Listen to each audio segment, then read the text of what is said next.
This is the Transition in Atlantic Television Network.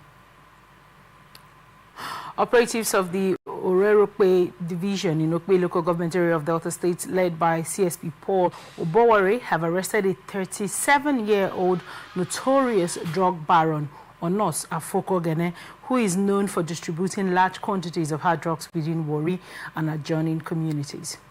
The suspect was arrested, and the police also recovered from the suspect 3 kg of Canadian loud, 10 kg of Indian hemp, 24 liters of soaked weed suspected to be Indian hemp, dry gin, locally known as monkey tail, several sachets of tramadol of various milligrams, and 2 POS machines suspected of being used for drug sales. Delta State Police Public Relations Officer SB Bright Edafe confirmed the report in a statement in Warri that credible intelligence operatives of the Orerokpe Division arrested one Onos Afokogene male, aged 37, a notorious drug baron for distributing large quantities of drugs within Warri and adjoining communities. According to SP Edafe, acting promptly on the tip-off, the Divisional Police Officer, Orerokpe Division CSP Paul Oboware, mobilized and led his patrol teams to the identified flashpoint in Jedo community, where the suspect and other suspected hoodlums were reportedly engaged in selling and consuming illicit substances.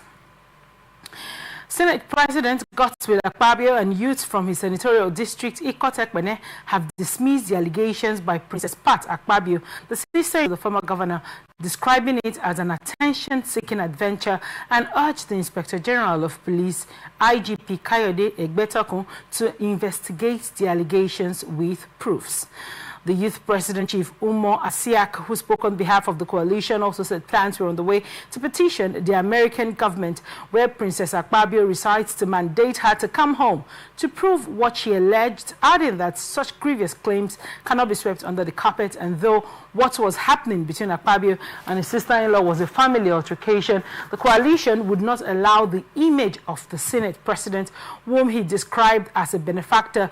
to so many families, to be dragged in the mud by unsubstantial allegations, and condemn in the strongest terms the careless statements and online publications aimed at ridiculing the Senate president. The group lamented that social media space should not be turned into a weapon of blackmail or a platform for personal grudges, adding that Nigeria is a country governed by laws, and freedom of speech does not give anyone the right to defame or insult others without consequence, and therefore call on the Inspector General of Police to investigate the malicious online attacks and bring those responsible to justice.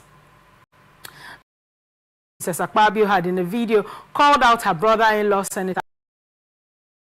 incompetence as the Senate president and involvement in the alleged killing of some Akwa Ibom people when he was the governor, and threatened to divulge more secrets if Akpabio fails to address her claims, even as she declares interest in contesting against Senator Akpabio in the 2027 elections. The recent outburst has since generated diverse reactions in the state, as so many people described it as a family feud occasioned by greed and power tussle, while others called for his reactor. Akpabio, through his spokesperson, Eseme Yibo, someone who levels such a heavy allegation would resort to Facebook as a vehicle instead of using it to security agencies for investigation, and insisted that whoever asserts must prove, saying the issue of money rather go through formal process. 3 officers of the Imo State Police Command have been arrested in the ongoing investigation. Other Commissioner of Police Aboki Danjuma over the viral video showing how some officers of the command raided students' hostel at Federal Polytechnic Nekede, Owerri, injuring some students. The spokesperson of the command, DSP Henry Okoye, who disclosed this, said the 3 officers identified as Inspector Obinna Peter, Corporal Amechi Augustine, and Corporal Ejikeme Victor were arrested following their alleged involvement in the attack on the students' hostel. The command still reiterated that the conduct displayed in the viral video is highly unprofessional, not reflects and values of the Nigerian police force, and further assured that the outcome room communicated to the public in due course. Imo State Police Command has summoned the leader of the movement for the actualization of the sovereign state of Biafra, MASOP, Chief Ra Nwazurike, to appear before its anti-kidnapping unit, KU over alleged crimes. Nwazurike was invited to report at the AK headquarters in Owerri on Monday, October 20, the same day civil expected to hold a nationwide peaceful protest demanding the release of the detained IPOB leader Mazi Nnamdi Kanu. According to the police invitation letter, Nwazurike is to answer questions regarding alleged criminal invasion, forgery, and willful damage. A letter jointly signed by ASP John Ebute, ASP Eze Jet, and Inspector Ali Zakari, dated October 16, 2025, Masop described the police invitation as a possible attempt to prevent Nwazurike from participating in the planned peaceful protest for Nnamdi Kanu's release. A statement issued on Nwazurike's behalf by his Director of Information, Mazi Chris Morchia, Masab confirmed that the pro-Biafra leader has been directed to report to the anti-kidnapping unit by 10 a.m. on Monday, October 20, adding that the invitation may not be unconnected to a video in which Nwazurike said Masab Director of Information also said Nwazurike in the video, this is not only about the collective dignity of the people, stressing that Nwazurike had consistently advocated a non-violent approach as the guiding principle of Biafra's self-determination struggle, adding that his support for the protest is based on conscience and justice, not confrontation. Leadership of the Biafra independence movement and the movement for the actualization of the state of Biafra has criticized the police invitation for its leader, Barrister, the move a violation of democratic norms and an attempt to detain him. A statement issued on Sunday and signed by the group's media aide Mazi Bim Masop said the invitation, which asked to report at the police Tiger Base in Owerri on Monday, October 20, was prompted by alleged offenses including criminal invasion, forgery, and willful damage. The group described the invitation as a ploy to arrest Nwazurike for no just cause and warned, "Don't touch Raf Nwazurike," and insisted that its leader, Anije Lendigbo Raf Nwazurike, had never committed any offense by volunteering to join a nationwide peaceful protest for the release of the detained leader of the indigenous people of Biafra, Nnamdi Kanu. The development follows Nwazurike's filing of a fundamental human rights suit at the Owerri High Court over the weekend against the Imo State Police Command and 7 others, and in the suit, he is seeking 100 million naira in damages for alleged rights violation and seeking the courts to restrain the police from arresting or detaining him over his planned participation in a nationwide peaceful protest, calling for the release of detained IPOB leader Nnamdi Kanu on October 20. We head now to Anambra State, where Governor Professor Chukwuma Soludo says power will move to the central senatorial zone of the state after his second term in office. Soludo, who disclosed this during a political rally organized for him by the people of Anocha local government area of the state he hails from, Isofia in Aguta local government area, which falls within the southern senatorial zone of the state, and where would uphold Anambra's zoning formula by ensuring that after his tenure, his successor would come from the central zone. Soludo took over the power from Chief Willie Obiano, who is from the Northern Senatorial Zone, adding that his administration will ensure governance is handed over to someone from the Anambra Central Senatorial District as a commitment to ensuring inclusivity and fairness in political representation, and had criticized governorship candidates from outside the Southern Zone, accusing them of attempting to disrupt the state's zoning arrangement. Meanwhile, all 10 committees that make up Anocha local government area on Saturday endorsed Soludo as their preferred choice, adding that he had improved their communities through robust infrastructure development, road and facility enhancement of access to essential services easier for everyone. Political parties in Anambra State have urged the Independent National Electoral Commission and its incoming chair, Professor Joash Amupita, to ensure a free, fair and credible governorship election, and the commission said it had begun the collection of permanent voters' cards for eligible voters. INEC, in a statement, said PVC collection for individuals who registered during the recent continuous voters registration exercise would commence on Wednesday and run through Sunday, October 26. INEC's Director of Voter Education and Publicity, Victoria Eta Messi, said the collection is strictly in person at the registration area where voters originally registered, and warned that failure to collect PVCs within the stipulated period would render voters ineligible for the November 8th governorship poll. In addition, the commission said it would conduct the mock accreditation exercise on Saturday, October 25 in selected polling units across the state to test the upgraded bimodal voter accreditation system and access its response time, and also test results uploads to the INEC result viewing portal ahead of the election. Meanwhile, political parties have weighed in on the process, urging vigilance and transparency, and the All Progressive Congress in the state has called for thorough scrutiny of the all INEC officials and ad hoc staff, while the party Deputy Publicity Secretary Eugene Okeke has urged the incoming INEC chair to scrutinize every electoral commissioner and all ad hoc staff that would be deployed for the governorship election in Anambra State. Tragedy struck over the weekend after a 22-year-old lady, Mrs. Odama Mary Agado, reportedly took her own life when she noticed her boyfriend was with another woman in Enugu, the Enugu state capital. This is coming after Mary, who hailed from Woluche, Ipole in Yahe Ward, Yala local government area of Cross River State, must have ingested a poisonous substance suspected to be sniper after the heartbreaking incident. Eyewitnesses said the deceased, a hairstylist based in Enugu, had been doing well in her business and had recently bought a car and rented an apartment for her boyfriend, whom she later found with another lady in the apartment she had rented for him, and the development sparked a quarrel between them. The girl's mother, who reportedly had no airtime to call her back, did not raise an alarm or alert neighbors until she later received the call that her daughter had drank sniper and was rushed to the hospital. But efforts by doctors to save her life reportedly failed, and she was confirmed dead later that evening. Police have now launched an investigation into the allegations of $556,000 fraud against a Lagos-based businessman and property developer Sijibomi Ogundele and his firm Sujimoto Construction Limited.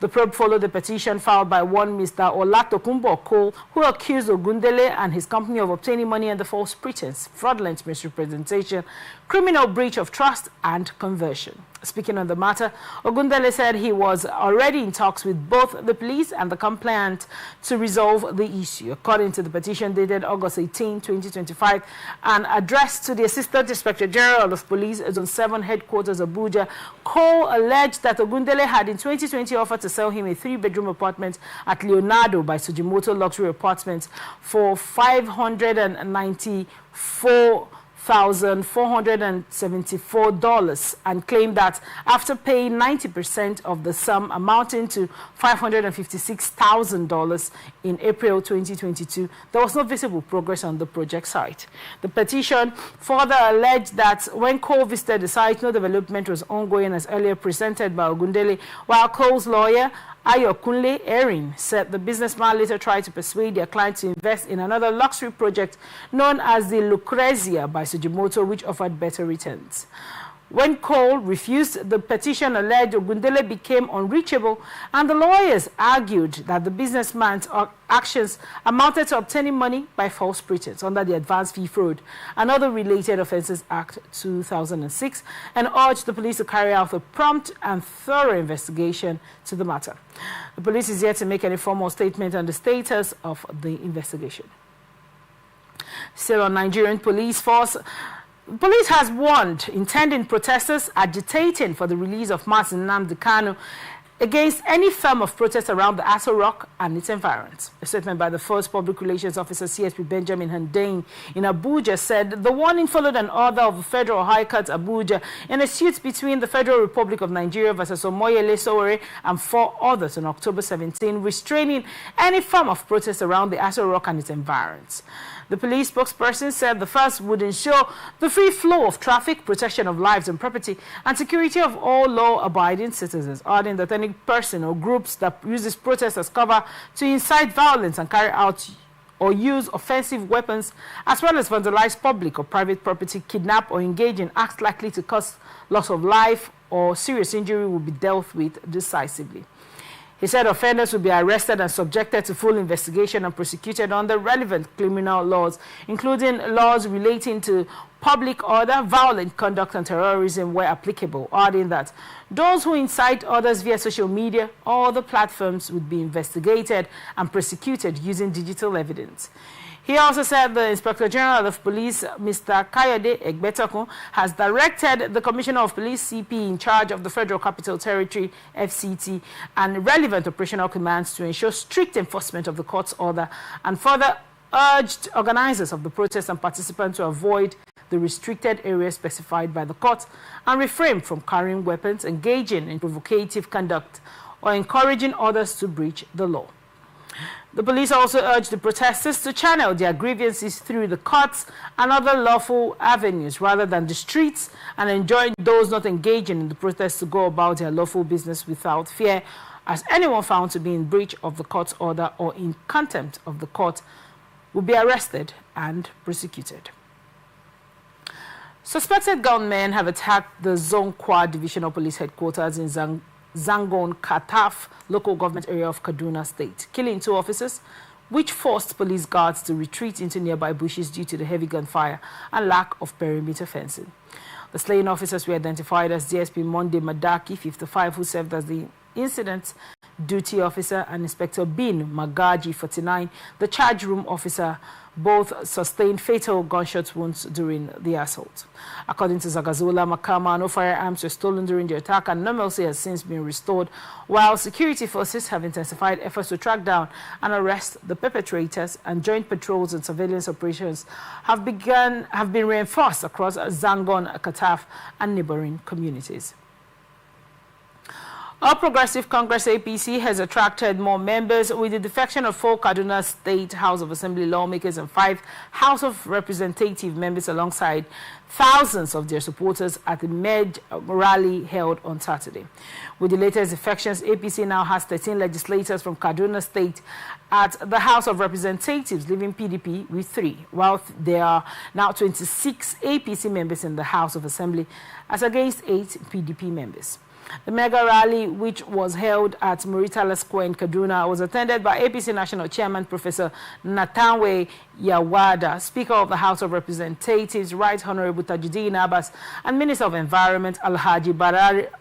Balarabe Abbas Lawal, as well as the Chairman of Northwest Development Commission Alhaji Lawal Samaila Yakawada, and several thousands of APC supporters. Speaking at the event, Governor Uba Sani assured the DCMPs that APC is one family which does not discriminate against its members, adding that those that have joined our party today and those that have been with us since the creation of the party will have the same privilege.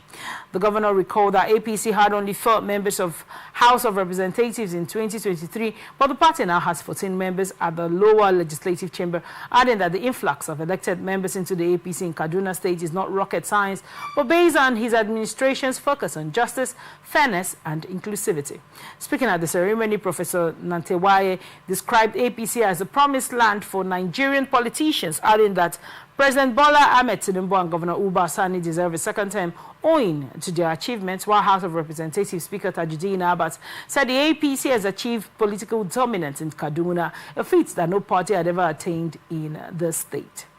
You're watching The Transition on Atlantic Television Network. We'll return after the break. Please stay with us.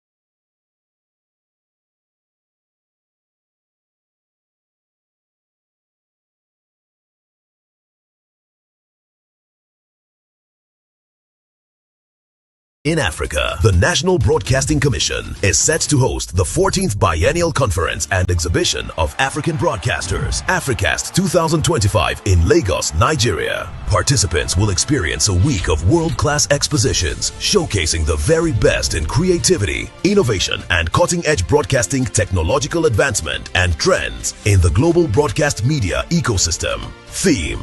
Navigating the Digital Surge, Building a Resilient Africa Media Ecosystem for the Future. Date, Monday, October 20th to Friday, October 24th, 2025. Venue, Balmoral Convention Center, Sheraton, Ikeja, Lagos, Nigeria. Time, 9 a.m. to 5 p.m. daily. Visit www.africastexpo.com or email info@nbc.gov.ng. NBC, your right to quality broadcasting. Announcer, Management.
Welcome back. This is Atlantic Television Network Transition, and now the rest of our stories.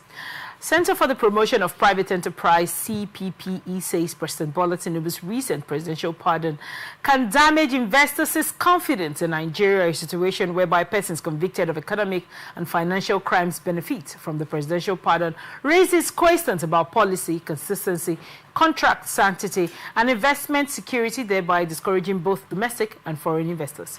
CPPE Chief Executive Officer Dr. Muda Yusuf raised the concern in a statement on Sunday, and according to the economic think tank, while the prerogative of mercy is a legitimate constitutional instrument,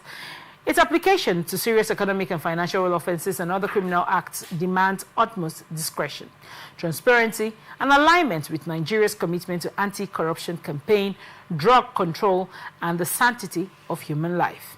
CPP urged the federal government to urgently review and rationalize the list of beneficiaries of the presidential pardon and reaffirmed Nigeria's zero-tolerance position on corruption, drug trafficking, illegal mining, and financial crimes, uphold institutional integrity, and ensure that justice is never compromised for the convenience of political expediency, while strengthening transparency and accountability in the exercise of executive clemency to safeguard public confidence and investor trust. This is coming after on October 11, 2025, the President released the names of 175 persons granted clemency, including illegal miners, drug traffickers, and kidnappers, and Tinubu's decision triggered public outrage and condemnation, while a statement from the Federation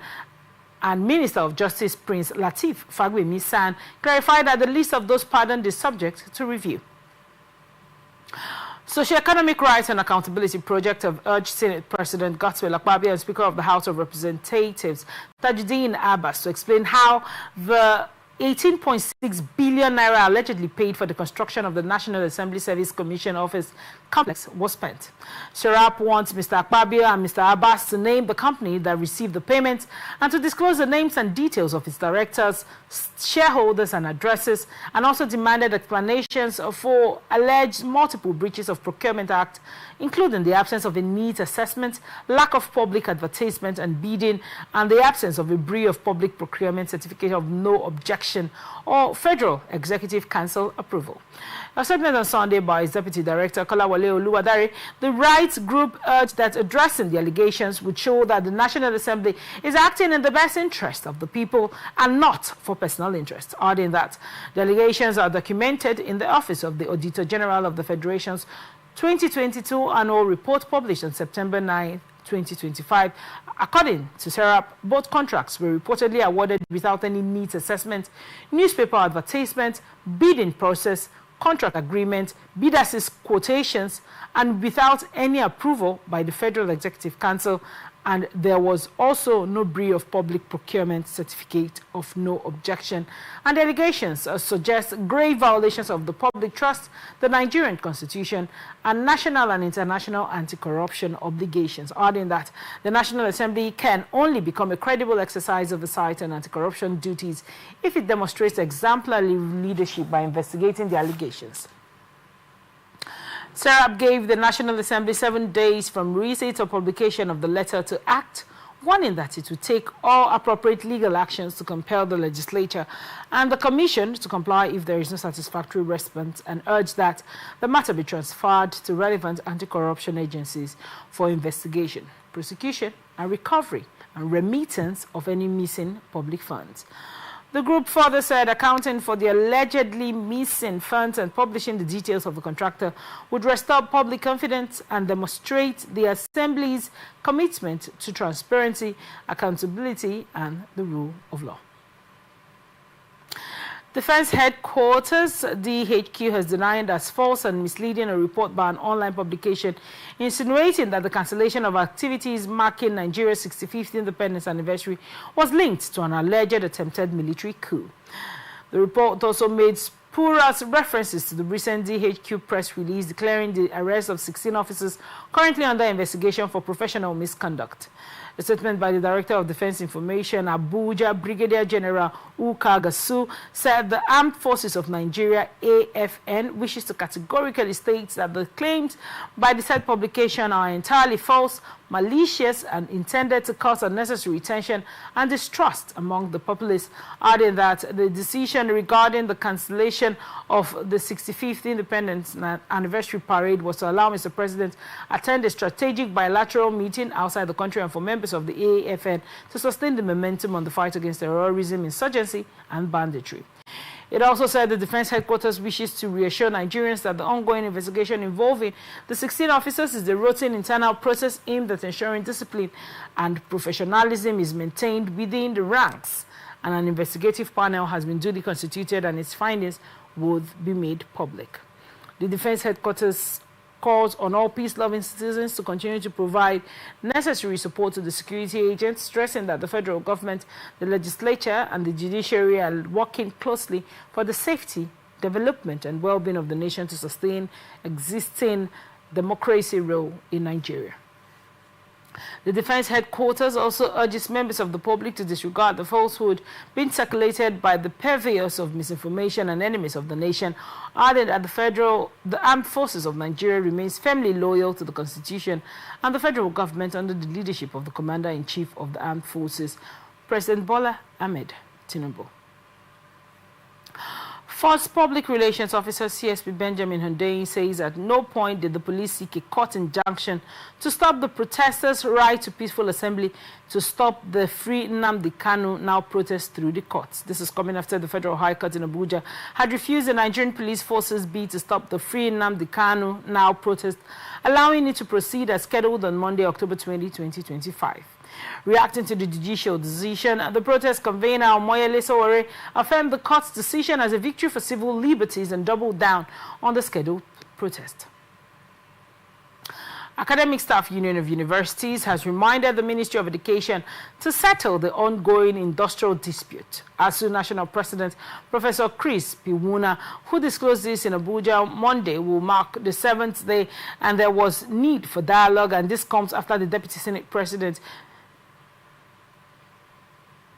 Jubrin Barao said that the parliament is determined to broker peace and prevent the industrial action from escalating. ASU commenced a 2-week warning strike after the ultimatum issued to the federal government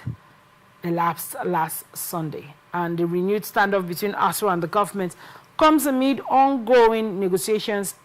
aimed at averting another round of industrial unrest in public universities. This is coming after the Minister of Education, Dr. Tunji Alausa, said in Abuja that the government had entered the final phase of talks with ASU and other unions to resolve lingering disputes over welfare funding and the implementation of the 2009 ASU-FGN agreement. Added that President Bola Tinubu's administration had already made significant progress with the release of 500 billion naira for the payment of earned academic allowances, while another 150 billion naira had been captured in the 2025 budget for needs assessment to be disbursed in 3 tranches.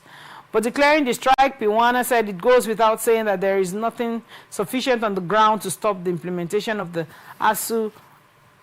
next resolution to embark on the 2-week warning strike at the expiry of the 14-day notice given on the 28th September 2025, adding that ASU is currently demanding the conclusion of the renegotiated 2009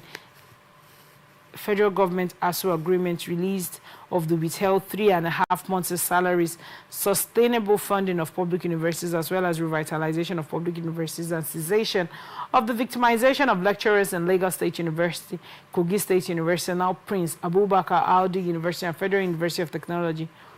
Owerri.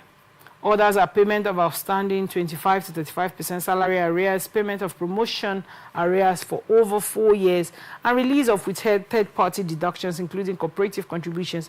and union check-off dues. Labour Party's 2023 presidential flag bearer Peter Obi has dismissed growing speculation that former Vice President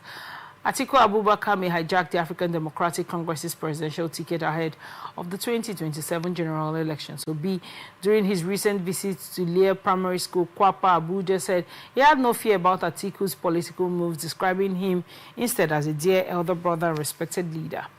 The speculation follows reports that Atiku's loyalists from the People's Democratic Party had been defecting to the ADC coalition, but Obi, brushing off the fears, said the emerging coalition was about national rescue, not rivalry, and expressed his readiness to contest, whether under the ADC platform or otherwise, stressing that competence and sincerity of purpose should define Nigeria's next leadership. The former Labour Party candidate further urged Nigerians to shift focus from partisan politics to issues that directly impact citizens' welfare. Joint Admission and Matriculation Board (JAMB) has declared removal of mathematics as admission criteria for arts and humanities courses was done to avoid forgery and realign policy with reality. JAMB Registrar Professor Ishak Oyelede made the assertion while addressing journalists at the opening ceremony of Jihad Week organized by Muslim Students Society of Nigeria, University of Ibadan branch on Sunday in Ibadan, the Oyo State capital. This is coming after the Federal Ministry of Education had earlier said credits in mathematics in the Senior Secondary Certificate Examination will no longer be a condition for admission for students studying arts and humanities courses in universities and polytechnics, adding that the decision to remove mathematics was taken by the Federal Ministry of Education in order to tackle forgery and realign policy with reality. He said students studying some courses in the university, especially arts and humanities courses, have nothing to lose if they do not have credit in mathematics, because there is no relationship between their course and mathematics, adding that the recent embargo placed on the establishment of more universities was taken by the Federal Executive Council in order to strengthen the existing universities, stressing that all the decisions are in the interest of the students, parents, and other stakeholders. National Youth Service Corps NYSC has declared the opening of its portal for the 2025 Batch B remobilization exercise. In a post on its X handle of the NYSC on Sunday, a statement by the NYSC management said the portal will be accessible from October 25 to November 3, 2025 for Corps members who absconded during their service year. The NYSC further directed those who need to refund monthly allowances received during their initial service do so only through their online dashboard, adding that absconded Corps members who registered during the 2025 Batch A remobilization but could not complete documentation in their state of remobilization are required to register for the 2025 Batch B exercise. And now we head to some business reports. International Monetary Fund has called on Nigerians and other sub-Saharan African countries to urgently reform their tax systems and strengthen debt management frameworks to tackle rising fiscal vulnerabilities and unlock financing for development. IMF warned that the region's fragile economic stability could be jeopardized if reforms continue to stall, adding that the region faces rising fiscal vulnerabilities, stubborn inflation, and weak access to finance, which threaten to derail most pandemic recovery gains. The fund said the region must adopt innovative financing tools such as blended finance and debt for development swaps while improving domestic revenue collection to sustain growth amid tightening global financial conditions, adding that Africa's development financing gap remains wide, with total blended finance inflows to the region leveraging just $6 billion annually, barely enough to meet mounting infrastructure, health, and green energy needs. Blended finance combines concessional funding such as grants, low-interest loans, or guarantees with private capital to de-risk investments in key sectors like renewable energy, healthcare, digital infrastructure, and agriculture. Examples include renewable energy projects in Tanzania, agriculture in Senegal, and health initiatives in Nigeria. However, the IMF warned that Nigeria's access to such mechanisms remains constrained by weak regulatory frameworks, opaque debt data, and high domestic borrowing costs, adding that scaling up the flow requires credible policy and regulatory frameworks, data and debt transparency, and improved public financial management. On the tax policy, the IMF identified Nigeria and several pairs as countries that need to rationalize costly and opaque check expenditures, such as exemptions, preferential rates, and deferrals that erode accountability and public trust. The IMF asks that sustainable revenue mobilization and prudent debt management are critical for Nigeria to reduce its over-reliance on expensive borrowing and to fund development priorities such as infrastructure, education, and healthcare, stressing that there is significant scope for the region to rationalize costly and opaque tax expenditure, including exemptions, deductions, credits, preferential rates, and deferrals, which undermine accountability and trust in institutions.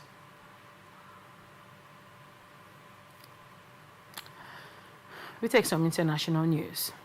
Huge crowds took to the streets in all 50 states at No Kings protest on Saturday, venting anger over President Donald Trump's headline policies, while Republicans ridiculed them as hate American rallies. Organization said 7 million people marched in protest spanning New York to Los Angeles, with demonstrations popping up in small cities across the U.S. heartland and even near Trump's home in Florida. And another colorful sign called on people to protect democracy, while others demanded the country abolish the Immigration and Customs Enforcement Agency at the center of Trump's anti-immigrant crackdown. Demonstrators criticized what they call the Republican billionaire's strong-arm tactics, including attacks on the media, political opponents, and undocumented immigrants. And in Los Angeles, protesters floated a giant balloon of Trump in a diaper. Many flew flags, with at least one referencing pirate anime hit One Piece, brandishing the skull logo that has recently become a staple of anti-government protests from Peru to Madagascar. Swiss families priced out of Geneva and forced to live out across the border in France are reeling from another blow after their children were being thrown out of Genevan school. The Genevan authorities' decision to bar pupils who live in the Swiss cities surrounding French suburbs and villages has left parents angry. Children worried, and French municipalities fuming on how to absorb more than 2,000 extra kids into their classrooms. According to numerous international institutions, Geneva is one of the most expensive cities in the world to live in, and its position is geographically curious. And the Swiss city is almost entirely surrounded by France, and Geneva cantons is more than 5.5 kilometers or 3.4 miles from the French border. The French village of Bossy is home to cross-border workers, many of them Swiss nationals who cannot afford to live in Geneva.